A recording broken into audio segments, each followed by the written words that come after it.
Screen, crease, hinge, and software. Foldable phones are just going to be more susceptible to issues than normal slab phones. Although the tech has come a long way, it's just the nature of things that moving parts are going to be less reliable than fixed parts. But with all that said, let's take a look at how the Z Fold 6 has been doing for the last 4 months. The first thing I want to cover is the front screen. And this one has been a bit controversial because a lot of people want the standard dimensions or aspect ratio as you would on a slab phone, but that might not be the best dimensions for a foldable phone. And really, who's to say that that's the optimal dimension? That's just what we're used to. So the new dimensions or the new width really doesn't have any issues that I've noticed. All the apps fit perfectly well. I don't need to scroll left and right like I had to with the Z Fold 5 on a bunch of apps. So in terms of the fitment of apps and the ease of use, it's done a great job. And the dimensions lead to a easy one-handed use if you're very interested in that. You can reach all the way across pretty easily, and it's just super comfortable to use.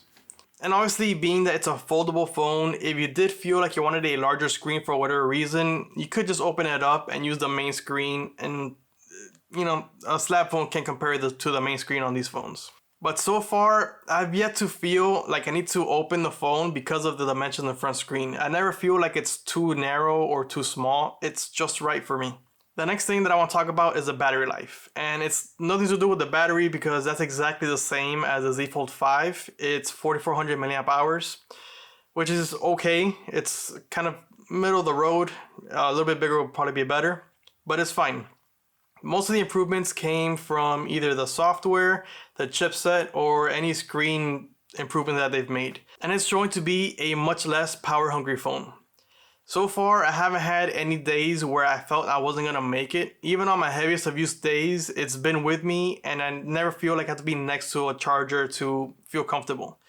I never felt like I was be close to leaving me out to dry with no cell phone. So I have no complaints about it.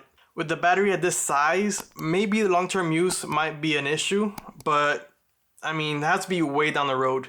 I think even 3 years from now, even though the screen on time performance might not be as good as it is right now, it's still gonna be good enough to be comfortable and not feel like you have to worry about being next to a charger. Maybe after that point, then you might have to, worry about being close to a charger or changing the battery. But for the near and not too distant future, the 4400 milliamp hours is going to be enough. Now let's move on to the hinge. And this one actually was updated from the Z Fold 5.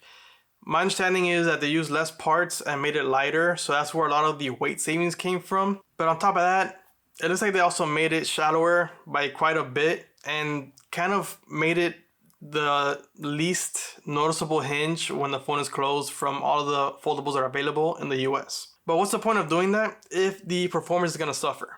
But so far, I haven't experienced any issues whatsoever. The hinge is as stiff as it was on day one, which granted is only 4 months, but even from then, you might be able to notice some softening going on. But yeah, it's as stiff as on day one. It holds its position perfectly, the best of all the foldables. And I haven't noticed any serious issues. The one thing that I will say that I've kind of noticed, but I can't really put my finger on what exactly is happening, is that once in a while when I pick up the phone, I do feel like there is the slightest bit of adjustment that's going on when I put some pressure.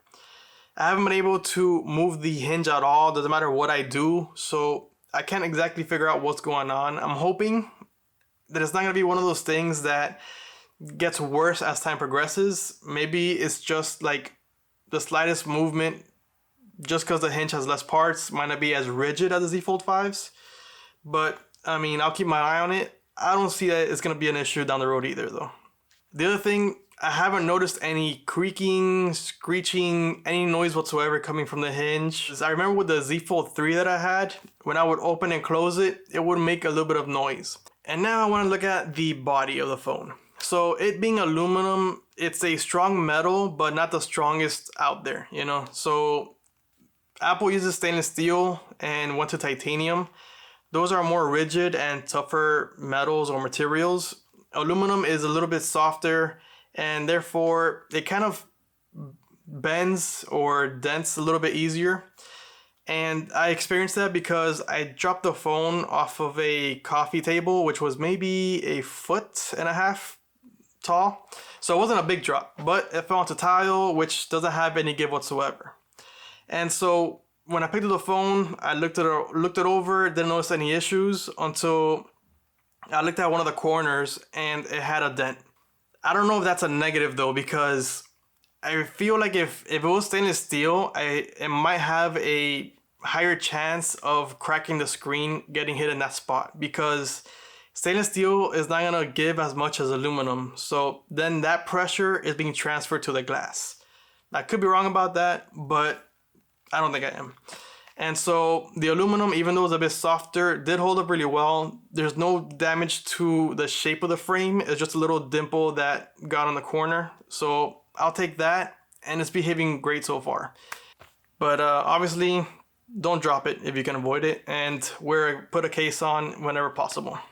And now we can transition to the weight, which has a lot to do with the building materials and the hinge that we just talked about. And now it's comparable to the OnePlus Open, which was the lightest one, for a while. At least in the US, obviously. So the weight is now much better than a Z Fold 5, but it's still on the heavier side of phones. However, with that improvement, I could definitely feel that I could hold the phone longer without feeling any sort of fatigue on my fingers. Specifically, my pinky that I tend to keep on the bottom of the phone. That one tends to get tired the fastest, and I need to adjust every once in a while. So with the reduced weight of the Z Fold 6, I'm able to hold it longer, and it's just a more comfortable experience due to the lightweight nature of it. So those were the major positive things I've experienced so far with the Z Fold 6, but just like any other phone, it's never perfect. So the first thing I want to cover on the negative side of things is that 3x sensor on the phone. This sensor is just, it shouldn't be on any of Samsung's phones right now. It's outdated. It's not that great of a sensor. I mean, the 3x is fine. That's preference at that point, but it's just too small and the megapixels are too low. I don't think it needs to be a 50 megapixel, but that would be beneficial for 8K recording, which the phone does, but you're limited to the main sensor.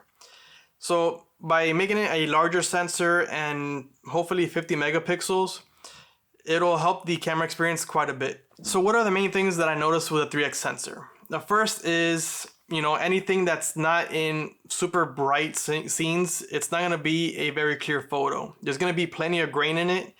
And even though the optimization does a pretty good job of removing the grain, you can still see it quite a bit. The second thing is that since it's optimizing to reduce all this grain, it's also reducing a lot of the detail that you would normally see in a photo, especially from a phone. So I'm not sure why they haven't updated it, but this needs to be updated big time. Personally, I would love to see the 5x that's on the S24 Ultra. I'm not sure if that's possible due to the space. I'm not sure what the internals look like, but at least a larger sensor of 12 megapixels or higher would benefit the user quite a bit. The second thing is one thing that I mentioned on all Samsung phones. It's the facial recognition. And it just needs to be improved, because anything that's not in the perfect lighting or distance, or if anything is off, it's just not going to be a good experience. It's either going to fail completely, or it'll be so slow that you get a little bit frustrated and just put your finger on the sensor. Obviously, that's an easy fix, but if I'm using it left-handed for whatever reason, it's not always the easiest to reach the sensor. The third negative that I have is that even though all the new foldables have pretty much the same amount of coverage around the entire edge of the screen, the Z Fold 6 tends to let the most lint in. It's not a big deal at all, obviously, and it's mainly, small dust lint that gets in, not any big particles, but it's still something that I noticed compared to other phones. It's the worst one in that sense. And then number 4 is actually kind of related. It's the crease. And unfortunately, it feels like the crease has gotten deeper on the Z Fold 6 since I've been using it. Now, when I first got it, it did feel shallower, which is usually the case with folding phones. It feels shallower until you start using it for a bit. And then, it sinks a little bit more and it kind of stays there. The Z Fold 6 obviously went through that, but by the time it finished sinking in, I think it was really close to where the Z Fold 5 was, maybe just a little bit better. So that's unfortunate. I wish it was flatter, but It is what it is. That's what we have. And it's just, I wish it was a shallower crease, that's all. The good thing about Samsung's crease is that even though it is deep, the way they have it, I guess maybe a bit sharper or something, it's a little bit less noticeable when you turn it left and right when you compare it to the Pixel, which is about the same depth, but I think a little bit wider. And I guess by it being a little bit wider, it's easier to see, or you notice it quicker as you're twisting it. Not a huge one because you're usually looking at it directly, but it's just something that I've noticed as well. Either way, this should be to the point where OnePlus is at this point, or even better, honestly. Pretty much the only reason I would accept for the crease remaining on these phones is if Samsung can, come out and say that they haven't gone shallower because going shallower is less reliable. And just a reminder, to avoid battle scars like the one I have in the corner here, try to use a case. I mean, it sucks because the cases on foldables aren't the best, but it's better to be safe, especially on an $1,800 plus phone. Better to have it protected as much as possible. I will say that the Samsung case with the S Pen is actually really good. The front actually obstructs the screen the least and it works pretty well. The only thing is that there's no like leather or material that's covering the hinge, so as long as you don't drop it on the hinge, it should be okay. So overall, my experience in the first 4 months has been basically perfect, no issues. And even with the drop that I put a dent on the corner, it hasn't experienced anything because of that. So it's been working really, really well. I won't say it's a tank like maybe the S24 Ultra probably is, but it is, proving to be a pretty reliable phone for me. And I want to know what your experience has been with the Z Fold 6 so far. Has anyone out there experienced anything catastrophic? Have you dropped it and it's performing perfectly still? Or maybe did you drop it and it broke right away? Let me know your experience. I would love to hear it. If you are interested in buying the Z Fold 6, I do have an affiliate link in the description below. Thanks for watching. I'll see you next time.